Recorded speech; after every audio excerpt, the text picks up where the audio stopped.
Почитувани граѓани, почитувани медиуми. Почитувам господине Деспотовски. Може би сопругата ви вели да бидете горди што сте му поделиле пари на вашиот предпоставен Кочо Андјушев или на Харило Квенец, но јас ви велам, засрамете се, повлечете се и престанете да ги ограбувате граѓаните. Вратете ги 10 милиони евра што ги расфрлате пари на граѓаните.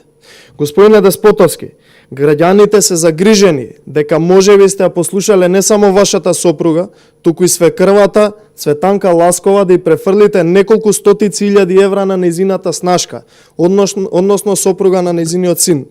Господине Деспотовски, ова не е за гордост и за смеење.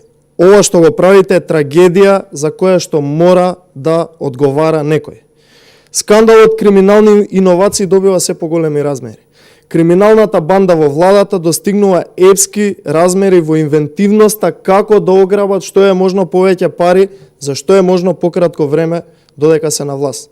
Криминалот и корупцијата цветаат во моментот кога се менува името и се обидуваат да протнат штетен договор со нашиот сосед. Криминалот и корупцијата цветаат исто како што цвета бизнисот на фамилијата на Цветанка Ласкова. Замислете, Фондот за злоупотреби на народни пари доделил 330.000 евра пари од граѓаните на член од семејството на Цветанка Ласкова, која што имено е советничка на премиерот на Република Македонија Зоран Заев. Имено, според изборот на фондот на 330.000 евра и биле доделени на фирмата Декодикс, каде ко-собственик е снаата за син на Цветанка Ласкова, Христина Керкес. Иновативниот проект на Керкес е под наслов Декодирајме.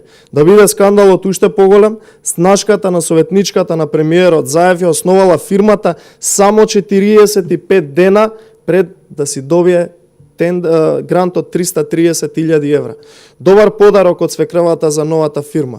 Пример за тоа какви треба да бидат односите снаа свекрва и мислам дека сите јавно треба да им честитаме. Барем да беше од нејзин джеб, а не од джебот на граѓаните на Република Македонија. Исто така им порачуваме на СДСМ дека јавноста го декодираше многу брзо нивниот систем за богатење на грбот на граѓаните.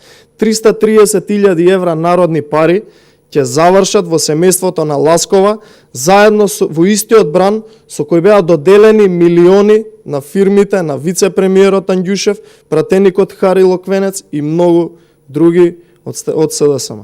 СДСМ ветуваа по 10.000 евра грантови за млади амбициозни луѓе пред да дојдат на власт, а сега парите ги земаат директно функционерите на СДСМ.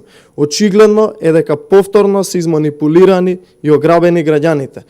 Ова е срам, и ова е јасно видлив криминал од невидени размери до сега, каде од ден на ден излегуваат се повеќе скандали со кои што треба да се позанимава јавното обвинителство.